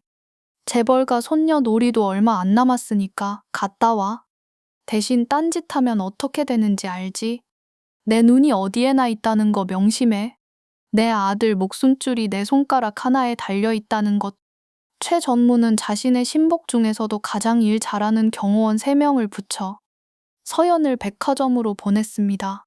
검은색 벤에 올라탄 서연은 창밖으로 멀어지는 저택을 바라보며 입술을 깨물었습니다. 기다려, 최명석. 반드시 돌아올 거야. 네가 파놓은 무덤에 너를 묻어주러. 백화점에 도착하자마자 서연은 VIP 라운지로 들어갔습니다. 경호원들은 문 밖을 지키고 섰습니다. 화장실 좀 다녀올게요. 오래 걸릴 거니까 보채지 말고 기다리세요. 서연은 도도하게 쏘아붙이고 라운지 안쪽 화장실로 들어갔습니다. 문을 잠그자마자 그녀의 눈빛이 변했습니다. 그녀는 미리 준비해둔 커다란 명품 쇼핑백을 열었습니다. 그 안에는 최 전무가 사준 명품 대신 저택청소부 아주머니에게 훔친 허름한 청소부 유니폼과 짧은 파마머리 가발, 토운지, 그리고 마스크가 들어 있었습니다. 서연은 수천만 원짜리 원피스를 벗어 쓰레기통에 처박았습니다. 그리고 냄새나는 유니폼으로 갈아입었습니다. 긴 머리를 가발 속에 구겨 넣고 마스크를 쓰자 거울 속에는 영락 없는 50대 청소부 아줌마가 서 있었습니다. 서연은 심호흡을 한번 크게 하고 청소 카트를 밀고 직원 전용 통로로 향했습니다. 심장이 갈비뼈를 부러뜨릴 듯이 뛰었습니다. 복도를 지나가는데 경호원 중 한 명이 화장실 쪽을 쳐다보았습니다. 눈이 마주칠 뻔했습니다. 서연은 고개를 푹 숙이고 바닥을 닦는 신용을 하며 경호원의 옆을 지나갔습니다. 아줌마, 여기 물기 좀 빨리 닦아요. 경호원이 신경질적으로 소리쳤습니다. 서연은 대답 대신 고개를 끄덕이며 빠르게 그곳을 빠져나갔습니다. 다행히 그들은 화려한 명품을 입은 한지수만 찾을 뿐 낡은 유니폼을 입은 청소부에게는 눈길조차 주지 않았습니다. 가난은 때로 가장 완벽한 투명 망토가 되기도 했습니다. 백화점 뒷문으로 빠져나온 서연은 택시를 잡아탔습니다. 강남 고속버스 터미널로 가주세요. 최대한 빨리요. 핸드폰은 위치 추적을 피하기 위해 백화점 화장실 변기 물탱크 안에 넣어두었습니다. 이제 서연은 세상에서 지워진 존재였습니다. 터미널에 도착한 서연은 공중전화로 달려갔습니다. 동전을 넣는 손이 달달 떨렸습니다. 보육원 근처 렌터카 업체에 전화를 걸어 차를 예약했습니다. 그리고 가장 빠른 해남행 우등버스표를 끊어 몸을 실었습니다. 버스가 출발하고 복잡한 서울 도심을 벗어나자 회색 빌딩 숲이 사라지고 푸른 들판이 나타났습니다. 버스가 남쪽으로 달릴수록 서연의 심장은 더 뜨겁게 달아올랐습니다. 4시간이 4년처럼 느껴지는 고통스러운 시간이었습니다. 해남 터미널에 도착했을 때는 이미 해가 뉘엿뉘엿 지고 있었습니다. 서연은 예약해둔 렌터카를 인수받아 미친 듯이 엑셀을 밟았습니다. 시골길을 달려 보육원 앞에 도착했습니다. 높은 담벼락과 굳게 닫힌 철문. 그곳은 아이들을 보호하는 곳이 아니라 세상으로부터 격리된 수용소처럼 보였습니다. 서연은 차를 멀찍이 덤불 숲에 숨겨두고 망원경을 꺼내 보육원 운동장을 살폈습니다. 아이들이 운동장에서 공을 차며 뛰놀고 있었습니다. 하지만 서연의 눈은 아이들의 무리가 아닌 구석진 곳을 향했습니다. 그리고 찾아냈습니다. 운동장 구석 녹슨 벤치에 혼자 웅크리고 앉아있는 작은 아이. 무릎 사이에 얼굴을 파묻고 미동도 하지 않는 아이, 우주였습니다. 1년 전보다 훨씬 야위어 있었습니다. 입고 있는 옷은 여기저기 흙투성이었고 한쪽 신발 끈은 풀려 있었습니다. 다른 아이들이 신나게 소리 지르며 뛰어놀 때 우주는 그림자처럼 가만히 웅크리고만 있었습니다. 서연의 눈에서 뜨거운 눈물이 볼을 타고 흘러내렸습니다. 입을 틀어막아도 새어나오는 흐느낌을 막을 수 없었습니다. 당장이라도 담장을 넘어 달려가 아이를 안아주고 싶었습니다. 하지만 그럴 수 없었습니다. 보육원 정문에는 험상궂게 생긴 사내 2명이 담배를 피우며 보초를 서고 있었습니다. 최 전무가 심어둔 감시자들이었습니다. 지금 섣불리 움직였다간 모든 게 수포로 돌아갈 수 있었습니다. 서연은 피가 나도록 입술을 깨물며 참고 또 참았습니다. 어둠이 모든 것을 덮어줄 때까지 기다려야 했습니다. 밤 11시, 보육원의 불이 모두 꺼졌습니다. 칠흑 같은 어둠이 내려앉고 멀리서 개 짖는 소리만 간간히 들려왔습니다. 서연은 검은색 트레이닝복으로 갈아입고 배낭을 맨습니다. 그녀는 덤불을 헤치며 보육원 뒷산 쪽으로 기어갔습니다. 가시에 찔려 얼굴과 팔에 생채기가 났지만 따가움조차 느껴지지 않았습니다. 예전에 우주가 보고 싶어 몰래 찾아왔을 때 봐두었던 개구멍. 다행히 풀숲에 가려진 채 그대로 있었습니다. 서연은 진흙바닥을 기어 개구멍을 통과했습니다. 안으로 들어서자 익숙한 보육원 건물이 보였습니다. 서연은 낮게 엎드려 원장실 쪽으로 기어갔습니다. 유일하게 불이 켜진 곳이었습니다. 창문 틈으로 말소리가 새어 나왔습니다. 서연은 숨을 죽이고 귀를 기울였습니다. 네, 전무님. 걱정 마십시오. 애는 꼼짝 못하게 독방에 가둬뒀습니다. 밥도 굶겨서 기운도 없습니다. 원장의 목소리였습니다. 누군가와 통화를 하고 있었습니다. 전무님이라는 단어에 서연의 심장이 덜컥했습니다. 내일 서울로 보낼까요? 아, 네네, 알겠습니다. 신안에 있는 염전이요? 네, 알겠습니다. 배 타면 추적도 안 될 겁니다. 평생 노예로 살다가 죽겠죠, 뭐. 서연은 소스라치게 놀라 자신도 모르게 비명을 지를 뻔했습니다. 급히 두 손으로 입을 틀어막았습니다. 염전이라니, 평생 노예라니. 최 전무는 단순히 아이를 숨기려는 게 아니었습니다. 우주를 영원히 세상에서 지워버리려는 끔찍한 계획을 세우고 있었던 것입니다. 분노가 머리끝까지 치밀어 올랐습니다. 하지만 지금은 분노할 시간조차 없었습니다. 내일 날이 밝으면 우주는 영영 사라지게 됩니다. 지금 당장 구해야 했습니다. 서연은 원장실을 지나 아이들이 자는 숙소 건물로 향했습니다. 독방이라고 했으니 아마도 식당 옆 창고로 쓰던 그 구석방일 것입니다. 복도는 춥고 어두웠습니다. 퀴퀴한 곰팡이 냄새가 코를 찔렀습니다. 서연은 발소리를 죽이며 참고 앞으로 다가갔습니다. 문에는 쇠사슬로 자물쇠가 채워져 있었습니다. 서연은 주변을 두리번거리다 복도 구석에 놓인 소화기를 발견했습니다. 그리고 가방에서 미리 준비해온 드라이버와 망치를 꺼냈습니다. 자물쇠 고리를 드라이버로 쑤시고 돌덩이로 내리쳤습니다. 최대한 소리가 나지 않게, 하지만 힘껏 깡깡 둔탁한 소리가 몇 번 나더니 녹슨 자물쇠가 툭 하고 떨어져 나갔습니다. 서연은 떨리는 손으로 문을 열었습니다. 끼익. 우주야. 휴대폰 불빛을 비추자 먼지 구덩이 속에 놓인 낡은 매트리스 하나가 보였습니다. 그리고 그 위에 작은 짐승처럼 웅크리고 자고 있는 아이. 서연은 달려가 아이를 흔들어 깨웠습니다. 아이의 몸은 얼음장처럼 차가웠습니다. 우주야, 우주야, 일어나봐. 엄마 왔어? 아이가 힘겹게 부스스 눈을 떴습니다. 잠결에 엄마의 얼굴을 본 아이의 눈이 휘둥그레졌습니다. 꿈이라고 생각했는지 멍하니 서연의 얼굴을 만져보았습니다. 엄마, 진짜 엄마야? 나 꿈꾸는 거야? 아니야, 꿈 아니야. 엄마 진짜 왔어. 미안해. 너무 늦게 와서 미안해. 쉿, 조용히 해야 해. 우리 여기서 나가야 해. 어서.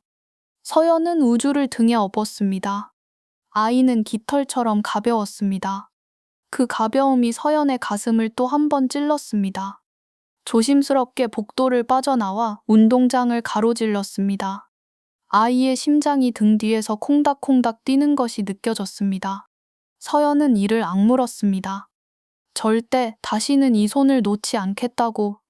개구멍을 빠져나와 숲속에 숨겨둔 차에 도착했을 때였습니다.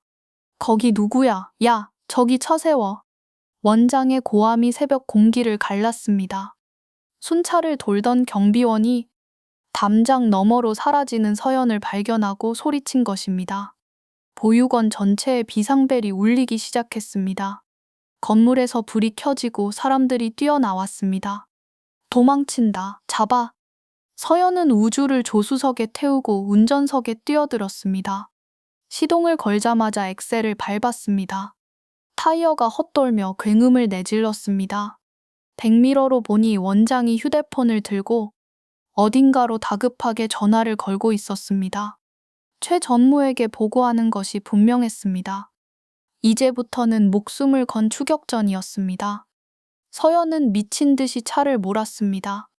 어둠이 깔린 시골길을 전조등 하나의 의지에 질주했습니다.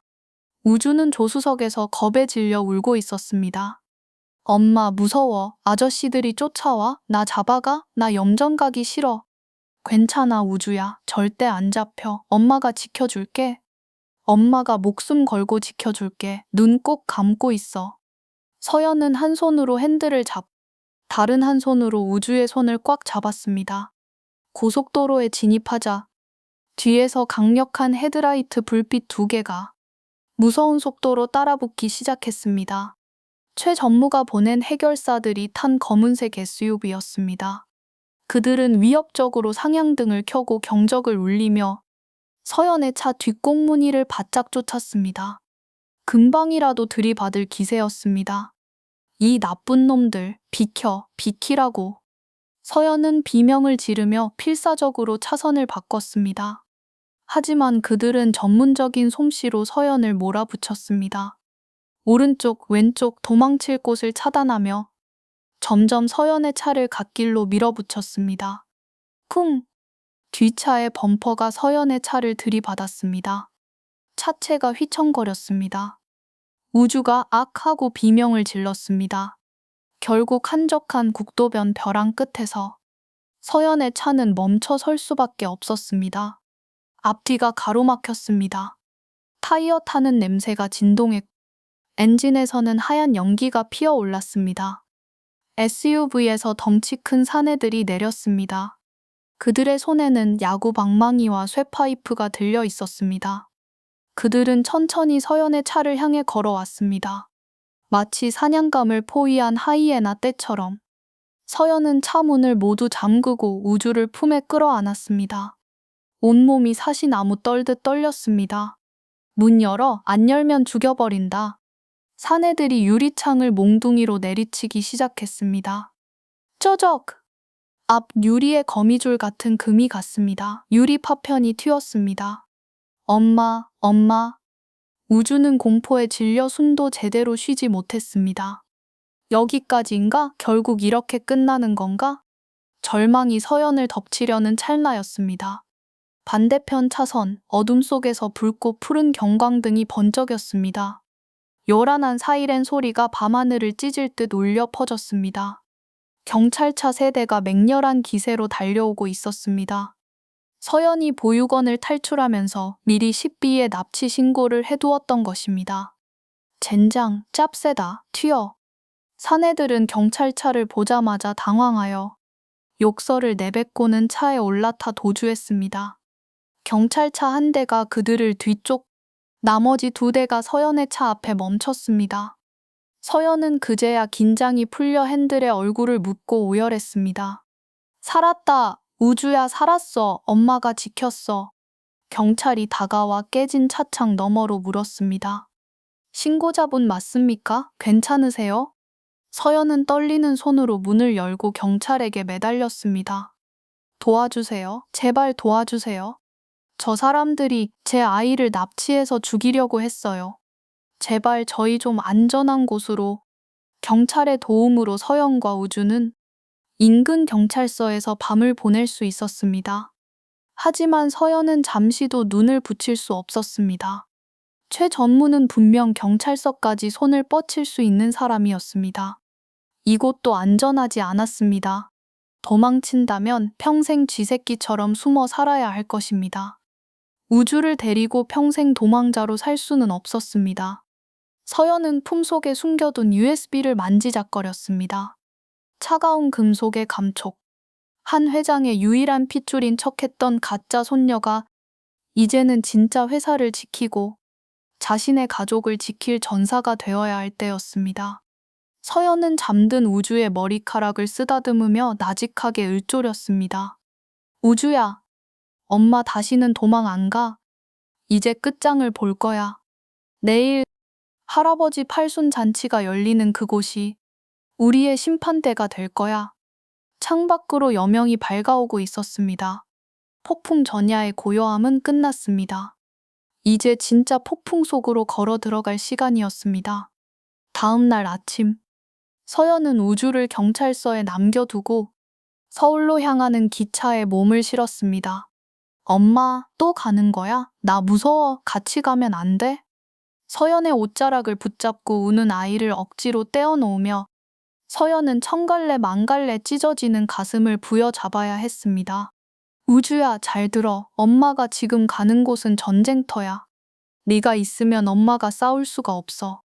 여기 경찰 아저씨들이 지켜줄 거야. 딱 하루만 기다려줘. 그럼 엄마가 와서 우리 우주 평생 아무도 못 건드리게 해줄게. 약속할게. 서연은 우주와 새끼손가락을 걸고 눈물을 훔치며 돌아섰습니다. 뒤에서 들려오는 아이의 울음소리가 발목을 잡았지만 멈출 수 없었습니다. 기차 안에서 서연은 최 전무에게 전화를 걸었습니다. 전무님, 저예요. 수화기 너머로 최 전무의 고함이 터져 나왔습니다. 야, 이 미친년아, 너 지금 어디야? 감히 내 뒤통수를 쳐? 내 아들놈 모가지를 비틀어버리기 전에 당장 튀어와. 진정하세요. 잠깐 바람 좀 쐬고 왔어요. 그동안 갇혀 지내느라 답답했거든요. 내일이 잔치잖아요. 주인공이 빠질 순 없죠. 지금 들어가고 있어요. 서연의 목소리는 놀라울 정도로 차분했습니다. 최 전무는 잠시 말을 멈추더니 이내 으르렁거렸습니다. 허튼 수작 부리면 그땐 진짜 끝장인 줄 알아. 내 엄마 산소호흡기 지금 당장이라도 뽑을 수 있어. 알아듣겠어? 알겠어요. 그러니까 건드리지 마세요. 저도 50억 받고 싶어요. 거지처럼 살기 싫어서 시작한 일인데 여기서 멈출 순 없죠. 그래, 그래야지. 빨리 와. 메이크업 팀 대기시켜놨으니까. 전화를 끊은 서연은 차창 밖을 보며 쓴웃음을 지었습니다. 이제 주사위는 던져졌습니다. 서울에 도착한 서연은 곧바로 호텔로 향했습니다. 호텔 로비는 팔순잔치 준비로 분주했습니다. 화려한 꽃장식과 레드카펫이 깔리고 수많은 경호원이 배치되어 있었습니다. 대기실에 들어서자 최 전무가 기다리고 있었습니다. 그는 서연을 보자마자 뺨을 후려갈길 듯 손을 들었다가 주변의 시선을 의식하고 내렸습니다. 너, 내가 우습게 보이지? 잔치 끝나고 보자. 내가 너를 어떻게 요리해 줄지. 잔치 끝나면 전 50억 받고 떠날 건데요. 전무님 볼 일 없을 거예요. 서연은 도도하게 대꾸하며 거울 앞에 앉았습니다. 최 전무는 기가 막힌다는 듯 헛웃음을 지었지만 지금은 서연의 비위를 맞춰야 했습니다. 메이크업 아티스트들이 들어와 서연을 꾸미기 시작했습니다. 최고급 파운데이션으로 밤새 운적을 지우고 붉은 립스틱으로 창백한 입술을 감추었습니다. 그리고 한 회장이 직접 골라준 순백의 드레스를 입었습니다. 수천만 원을 호가하는 오직 한 사람만을 위해 제작된 드레스. 거울 속의 서연은 눈부시게 아름다웠습니다. 마치 천사 같았습니다. 하지만 그 눈빛은 지옥에서 돌아온 악기처럼 서늘했습니다. 준비됐나?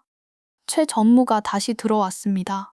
그는 서연의 어깨를 감싸며 귓속말을 했습니다. 오늘 실수하면 안 돼. 대본대로만 해. 회장님이 널 후계자로 지명하면 넌 그저 눈물을 흘리며 감사하다고 인사하고 내려와. 그럼 내가 미리 준비해둔 변호사가 지분 양도 각서를 내밀 거야. 거기에 도장만 찍으면 넌 자유야. 50억 잊지 않았겠지? 내 아들 인생이 걸린 문제야. 네, 명심할게요, 전무님. 걱정 마세요.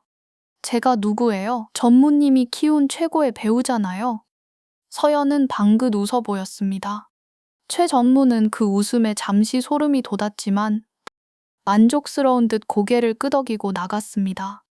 서연은 홀로 남은 대기실에서 품속에 숨겨둔 USB를 꺼냈습니다. 차가운 금속의 감촉이 떨리는 손을 진정시켜 주었습니다. 그리고 깊게 심호흡을 했습니다. 할아버지, 죄송해요. 오늘 할아버지 가슴에 대못을 박을 거예요. 하지만 이게 할아버지를 지키는 유일한 길이에요. 드디어 행사가 시작되었습니다. 웅장한 오케스트라의 선율이 그랜드 볼룸을 가득 채웠습니다.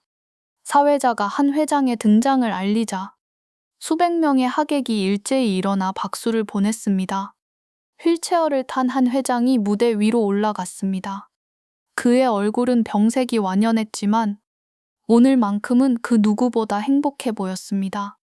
한 회장은 떨리는 손으로 마이크를 잡았습니다. 여러분, 바쁘신 와중에 이렇게 와주셔서 감사합니다.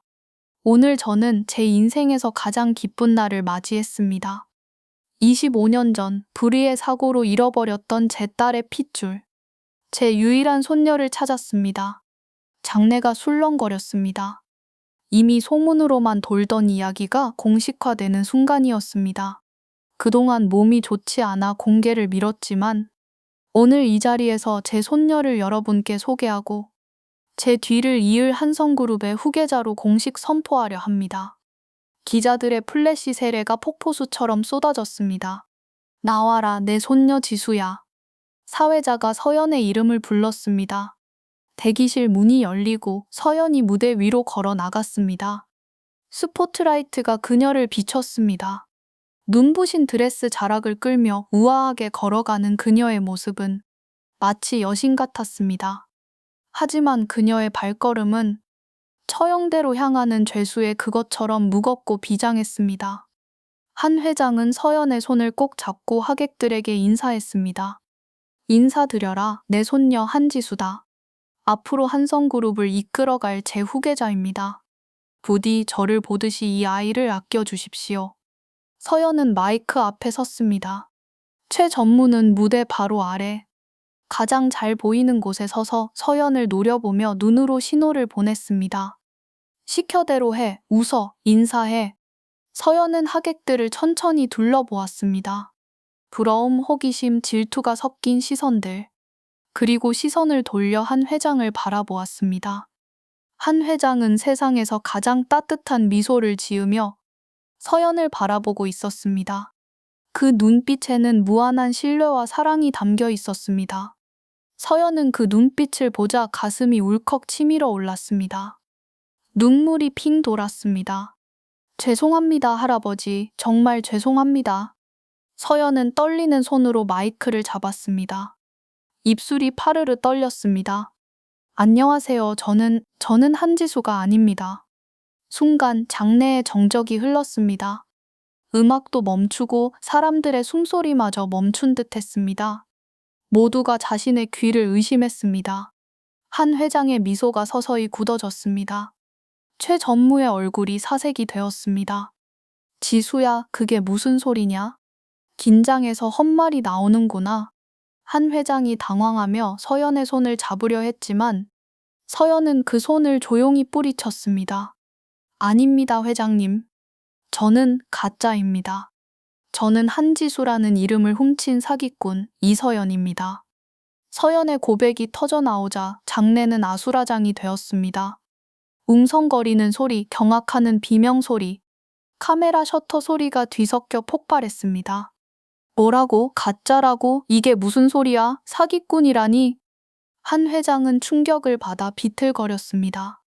지팡이를 놓치고 휠체어 손잡이를 간신히 붙잡았습니다. 저는 돈 때문에 회장님을 속였습니다. 제 어머니 수술비와 제 아들을 살리기 위해 여기 계신 최명석 전무님과 짜고 가짜 손녀 행세를 했습니다. 서연은 손가락으로 무대 아래 있는 최 전무를 가리켰습니다. 최 전무는 얼굴이 불그락푸르락해져서 소리쳤습니다. 저 여자가 미쳤어. 경호원, 뭐해? 당장 끌어내. 정신 이상자야.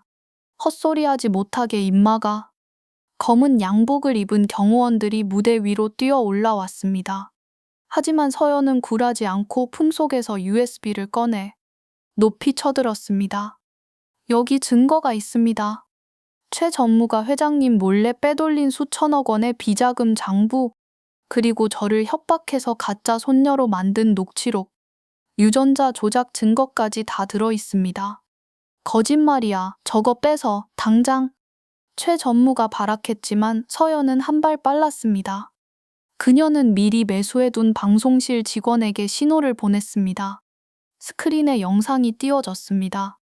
최 전무가 차 안에서 서연을 협박하는 목소리가 대형 스피커를 통해 행사장 전체에 울려 퍼졌습니다. 적나라한 음성 파일, 그리고 이어서 최 전무의 비밀 계좌 내역과 테이퍼 컴퍼니를 통한 자금 세탁 증거들이 화면에 쏟아졌습니다. 하객들은 경악을 금치 못했습니다. 점잖은 체하던 재벌가 전무의 추악한 민낯이 드러나는 순간이었습니다.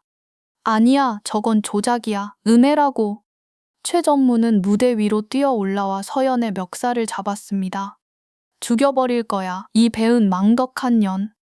하지만 서연은 눈 하나 깜짝하지 않고 최 전무를 노려보았습니다. 죽여봐. 어차피 난 다 잃었어. 하지만 넌 이제 감옥에서 썩게 될 거야. 그때 경찰들이 행사장에 들이닥쳤습니다. 서연이 미리 제보해둔 덕분이었습니다. 최명석 씨, 특경가법상 횡령 및 배임, 협박, 아동학대 교사 혐의로 체포합니다. 경찰들이 최 전무에게 수갑을 채웠습니다. 최 전무는 발버둥 치며 끌려갔습니다. 회장님, 전현 말 믿지 마세요. 다 거짓말입니다. 회장님. 최 전무의 비명이 멀어지자 무대 위에는 정막만이 남았습니다. 서연은 천천히 몸을 돌려 한 회장을 바라보았습니다. 한 회장은 넋이 나간 사람처럼 멍하니 허공을 응시하고 있었습니다. 그의 눈동자는 초점을 잃고 흔들리고 있었습니다. 서연은 한 회장 앞에 무릎을 꿇었습니다. 그리고 바닥에 머리를 박았습니다. 죽여주세요, 회장님. 저를 용서하지 마세요. 저는 회장님의 사랑을 받을 자격이 없는 쓰레기입니다. 한 회장은 아무 말도 하지 않았습니다. 그저 거친 숨만 몰아쉴 뿐이었습니다. 하지만 회장님을 속이는 게 너무 괴로웠습니다. 가짜로 사는 게 지옥 같았습니다. 회장님이 주신 사랑이 너무 과분해서 너무 따뜻해서 더 이상 속일 수가 없었습니다. 차라리 벌을 받고 죗값을 치르는 게 낫다고 생각했습니다. 서연의 눈물이 바닥을 적셨습니다. 지수야. 한 회장이 겨우 입을 열었습니다. 목소리가 가늘게 떨렸습니다. 아니, 이서연이라고 했나? 네가 정말 나를 속인 거냐? 지난 1년 나한테 웃어주던 그 얼굴도 다 가짜였느냐? 서연은 대답할 수 없었습니다. 진심이었다고 말하고 싶었지만 지금 그 말을 하면 변명받게 되지 않을 것 같았습니다. 대답해라. 다 가짜였느냐고 묻잖아. 한 회장이 지팡이를 들어 바닥을 내리쳤습니다. 그 충격으로 지팡이가 부러져 나갔습니다. 죄송합니다. 죽을 죄를 지었습니다. 서연은 오열했습니다. 한 회장은 배신감과 충격을 이기지 못하고 가슴을 부여잡았습니다. 얼굴이 붉게 달아오르더니 이내 하얗게 질렸습니다. 한 회장의 몸이 기울어졌습니다. 휠체어에서 떨어지며 바닥으로 고꾸라졌습니다. 회장님, 할아버지. 서연이 비명을 지르며 한 회장을 부축했습니다. 하지만 한 회장은 이미 의식을 잃은 상태였습니다. 행사장은 다시 아수라장이 되었습니다. 구급대원들이 달려오고 사람들이 몰려들었습니다. 서연은 구급대원들에게 밀려나 바닥에 주저앉았습니다. 멀어져 가는 한 회장의 모습을 보며 하염없이 눈물만 흘렸습니다. 죄송해요, 할아버지. 제발 죽지 마세요. 제가 잘못했어요. 경찰이 다가와 서연의 팔을 잡았습니다. 이서연 씨 사기 및 업무방해 혐의로 현행범 체포합니다. 변호사를 선임할 권리가 미란다 원칙이 낭독되는 동안 서연은 멍하니 한 회장이 실려 나간 문만 바라보았습니다. 그녀의 손목에 차가운 수갑이 채워졌습니다. 화려했던 드레스 위로 수갑이 채워진 모습은 비극적인 연극의 마지막 장면 같았습니다. 서연은 경찰에게 연행되면서도 고개를 숙이지 않았습니다. 그녀는 스스로 씌웠던 화려한 왕관을 벗어던지고 다시 죄인이 되어 어둠 속으로 걸어 들어갔습니다. 하지만 그녀의 눈빛은 그 어느 때보다 맑고 투명했습니다. 거짓의 껍데기를 벗어던진 진짜 이서연의 눈빛이었습니다. 차가운 쇠창살 사이로 네모난 하늘이 보였습니다. 구치소의 독방. 서연은 그 좁고 차가운 바닥에 앉아 무릎을 끌어안고 있었습니다. 사기, 사문서 위조, 업무방해. 그녀에게 씌워진 죄목들은 무거웠습니다. 하지만 서연의 마음은 오히려 깃털처럼 가벼웠습니다. 지난 1년간 그녀를 짓누르던 거짓의 무게가 사라졌기 때문입니다. 더 이상 한지수라는 가면을 쓰고 우아한 척 연기하지 않아도 되었습니다. 더 이상 밤마다 죄책감에 시달리며 악몽을 꾸지 않아도 되었습니다. 비로소 진짜 이서연으로 돌아온 것입니다. 다만 가슴 한구석이 옥신거리는 것은 어쩔 수 없었습니다. 병원에 실려간 한 회장의 안부와 경찰서에 홀로 남겨진 우주 걱정 때문이었습니다. 할아버지, 제발 무사하셔야 해요. 제가 지은 죄는 제가 다 받을 테니 부디 건강하게만 일어나세요. 서연은 밤마다 차가운 벽에 머리를 기대고 간절히 기도했습니다. 일주일 뒤 접견실로 변호사가 찾아왔습니다. 국선 변호사가 아니었습니다. 국내 최고의 로펌 소속 변호사였습니다. 이서연 씨, 좋은 소식입니다. 변호사는 서류 가방에서 서류 뭉치를 꺼냈습니다. 최명석 전무의 범죄 혐의가 모두 입증되었습니다. 당신이 제출한 USB와 증언 덕분에 수사가 일사천리로 진행됐어요. 최 전무는 징역 15년 이상이 구형될 겁니다. 가디건을 벗었습니다. 가디건을 벗었습니다. 서연은 담담하게 고개를 끄덕였습니다. 당연한 결과였습니다. 그리고 당신에 대한 처분도 결정되었습니다. 변호사는 잠시 뜸을 들이다가 미소를 지으며 말했습니다. 불기소 처분입니다. 네? 불기소라뇨? 저는 사기를 쳤는데요. 서연은 믿을 수 없다는 듯 되물었습니다. 정상 참작이 되었습니다. 어머니의 수술비와 아들의 안전 때문에 협박에 의해 범행에 가담했다는 점, 그리고 결정적으로 자수하여 수사에 협조했다는 점이 인정되었습니다. 무엇보다 피해자인 한진태 회장님께서 처벌 불원서를 제출하셨습니다. 당신의 처벌을 원치 않는다고, 오히려 당신 덕분에 회사를 지킬 수 있었다고 탄원서를 써주셨습니다. 서연의 눈이 커졌습니다. 손이 부들부들 떨렸습니다. 할아버지가 나를 용서하셨다고? 그럴 리가 없었습니다. 자신은 그분의 마음에 씻을 수 없는 상처를 입힌 죄인이었습니다. 배신감에 치를 떨며 저주를 퍼부어도 모자랄 판에 용서라니요. 회장님은 지금 괜찮으신가요? 네, 다행히 의식을 회복하셨고 안정을 취하고 계십니다. 오늘 당장 석방되실 겁니다. 나가셔도 좋습니다. 구치소 철문이 열리고 서연은 눈부신 햇살 속으로 걸어 나왔습니다. 자유의 공기가 폐부 깊숙이 들어왔지만 마냥 기뻐할 수만은 없었습니다. 그녀는 빈털털이었고 갈 곳도 없었습니다. 하지만 서연에게는 가야 할 곳이 있었습니다. 그녀는 지체 없이 경찰서로 달려갔습니다. 엄마! 임시보호소에 있던 우주가 서연을 보자마자 신발도 신지 않고 달려 나왔습니다. 서연은 달려오는 아이를 와락 끌어 안았습니다.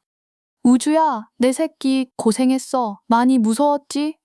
미안해. 엄마가 정말 미안해. 엄마, 이제 안 가는 거지? 나랑 같이 사는 거지? 그럼 당연하지. 이제 엄마랑 평생 같이 살자. 아무 데도 안 보낼게. 엄마가 약속할게. 서연은 우주의 작은 등을 쓸어내리며 하염없이 눈물을 흘렸습니다. 세상 모든 것을 잃었지만 세상에서 가장 소중한 보물을 되찾았습니다. 그것만으로도 충분했습니다. 서연은 우주의 손을 잡고 경찰서를 나왔습니다. 갈 곳이 없었습니다. 수중에 있는 돈이라곤 지갑 속에 있던 3만 원이 전부였습니다. 찜질방이라도 가야 하나 고민하던 찰나 하늘에서 빗방울이 떨어지기 시작했습니다. 후두둑. 빗방울은 금세 굵어졌고 하늘이 뚫린 듯 넋수같이 쏟아지기 시작했습니다. 천둥 소리가 요란하게 울렸습니다. 엄마, 비와 차가워. 우주가 서연의 품으로 파고들었습니다. 아이는 며칠간의 스트레스로 인해 몸이 약해져 있었습니다. 이마를 만져보니 열이 펄펄 끓고 있었습니다. 우주야, 왜 이렇게 뜨거워? 서연은 당황하여 어쩔 줄 몰랐습니다. 병원에 가야 하는데 병원비가 없었습니다. 모텔이라도 가야 하는데 그 돈도 없었습니다. 절망적이었습니다. 그때 서연의 발길이 저절로 멈춘 곳은 놀랍게도 성북동 저택 앞이었습니다. 무의식 중에 가장 안전하다고 생각했던 곳, 가장 따뜻했던 기억이 있는 곳으로 발걸음을 옮긴 것이었습니다. 프롤로그의 그 장면, 서연은 빗속에 무릎을 꿇고 앉아 있었습니다. 우주는 담요 대신 서연의 겉옷에 쌓여 품에 안겨 있었습니다. 회장님 염치 없지만 한 번만 뵙게 해주세요. 사죄드리고 싶습니다. 제발요. 서연은 굳게 닫힌 철문을 두드렸습니다. 하지만 대답은 없었습니다. 육중한 문은 마치 그녀를 거부하는 거대한 벽처럼 느껴졌습니다. 1시간, 2시간, 비는 그칠 줄 모르고 서연과 우주는 비에 젖어 오들오들 떨고 있었습니다. 우주의 숨소리가 점점 거칠어졌습니다. 엄마, 추워, 머리 아파. 조금만 참아, 우주야. 엄마가 어떻게든 해볼게. 서연은 철문을 향해 목이 터져라 소리쳤습니다. 회장님, 저는 벌 받아도 싸요. 하지만 우리 우주가 아파요. 아이가 죽어가요. 제발 문 좀 열어주세요. 병원비만이라도 빌려주세요. 평생 종살이하며 갚을게요. 그때 끼익 철문이 열리는 소리가 났습니다. 서연이 고개를 들자 우산을 쓴 늙은 집사가 서 있었습니다. 그의 눈가가 젖어 있었습니다. 들어오시랍니다. 서연은 떨리는 다리를 이끌고 저택 안으로 들어갔습니다. 1년 동안 살았던 곳이지만 지금은 너무나 낯설고 두렵게 느껴졌습니다. 넓은 거실에는 휠체어에 앉은 한 회장이 기다리고 있었습니다. 그의 얼굴은 병색이 완연하여 창백했지만 눈빛만은 형형하게 빛나고 있었습니다. 여기가 어디라고 다시 왔느냐?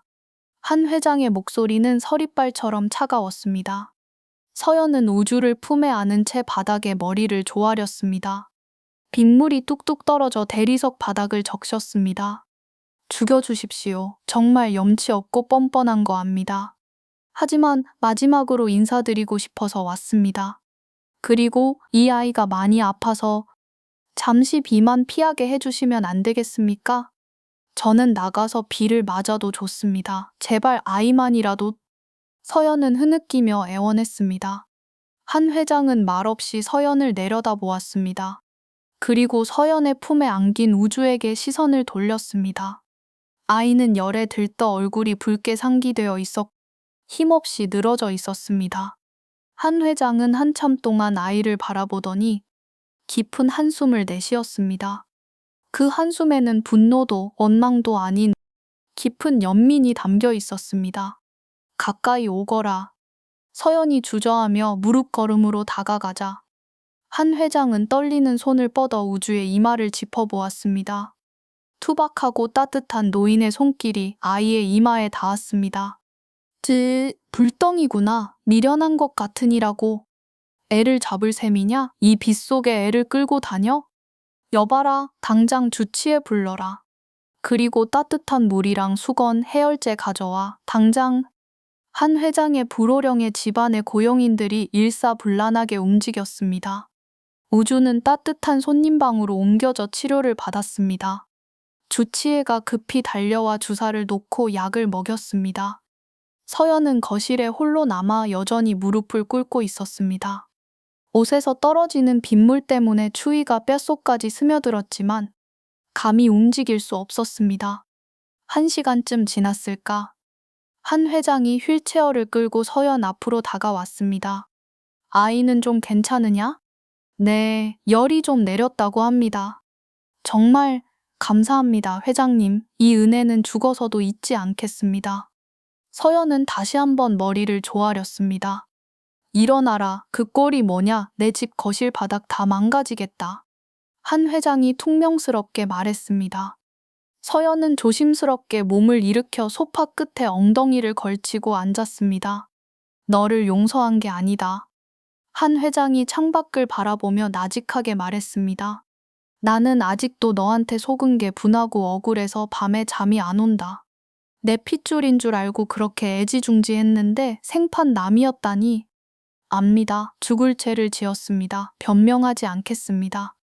그런데 말이다. 한 회장이 천천히 고개를 돌려 서연을 바라보았습니다. 그의 눈빛이 묘하게 흔들리고 있었습니다. 네가 파티장에서 했던 말, 그 눈빛, 그건 연기가 아니더구나.